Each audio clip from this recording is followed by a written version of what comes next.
வணக்கம். ஆகாஷ்வாணி புதுச்சேரி செய்திச் சுருக்கம் வாசிப்பவர் ஆதவன். உத்தரப்பிரதேச மாநிலம் ஜேவரில் முதல் கட்ட நொய்டா சர்வதேச விமான நிலையத்தை நாளை சனிக்கிழமை பிரதமர் திரு நரேந்திர மோடி திறந்து வைக்கிறார். டெல்லி தலைநகர பிரதேசத்திற்கான முக்கிய தலைவாசலாகவும் உலகளாவிய விமான போக்குவரத்து கேந்திரமாக மேம்படுவதற்கான இந்தியாவின் பயணத்தில் முக்கிய மைல்கல்லாகவும் நொய்டா விமான நிலையம் அமைந்துள்ளது குறிப்பிடத்தக்கது.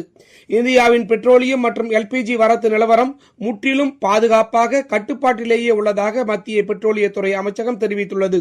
அனைத்து சில்லறை எரிபொருள் விற்பனை நிலையங்களிலும் கையிருப்பு போதிய அளவில் உள்ளதாகவும் தட்டுப்பாடு இல்லை என்றும் அமைச்சகம் கூறியுள்ளது.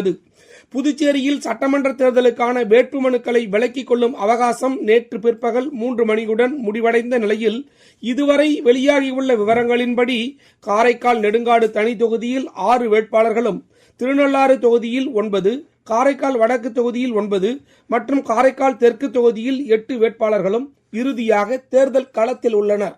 ஏனாமில் 13 வேட்பாளர்கள் இறுதியாக தேர்தல் களத்தில் உள்ளதாக எமது ஏனாம் நிருபர் தெரிவிக்கிறார். இண்டி கூட்டணியில் காங்கிரஸ் கட்சி சார்பில் காமராஜர் நகர் தொகுதியில் போட்டியிடும் திரு தேவதாஸ் லெனின் நகர் சாமிப்பிள்ளை தோட்டம் பகுதியில் காங்கிரஸ் கட்சியினருடன் தீவிர வாக்கு சேகரிப்பில் ஈடுபட்டார். அப்போது டெல்லியிலிருந்து வருகை தந்த அகில இந்திய காங்கிரஸ் செயலாளர் திருமதி அஞ்சலி நிர்மால்கர் வேட்பாளர் திரு தேவதாசுக்கு ஆதரவாக வீடு வீடாக சென்று பொதுமக்களிடம் வாக்கு சேகரித்தார். தேசிய ஜனநாயக கூட்டணியில் காமராஜர் நகர் தொகுதியில் போட்டியிடும் லட்சிய ஜனநாயக கட்சியின் தலைவர் திரு ஜோஸ் சார்லஸ் மார்டின் ரெயின்போ நகரில் வீடு வீடாக சென்று வாக்கு சேகரித்தார்.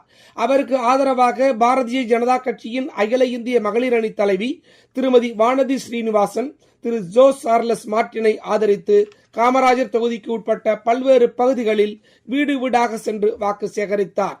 புதுச்சேரி இந்திரா காந்தி மருத்துவக் கல்லூரி மற்றும் ஆராய்ச்சி நிறுவனத்தில் தேர்தல் விழிப்புணர்வு வாசகங்கள் அடங்கிய மருத்துவ சீட்டு வழங்கும் நடைமுறையை புதுச்சேரி மாவட்ட ஆட்சியரும் மாவட்ட தேர்தல் அதிகாரியுமான திரு குலோத்துங்கன் நேற்று தொடக்கி வைத்தார். இத்துடன் இந்த செய்திச் சுருக்கம் நிறைவு பெறுகிறது.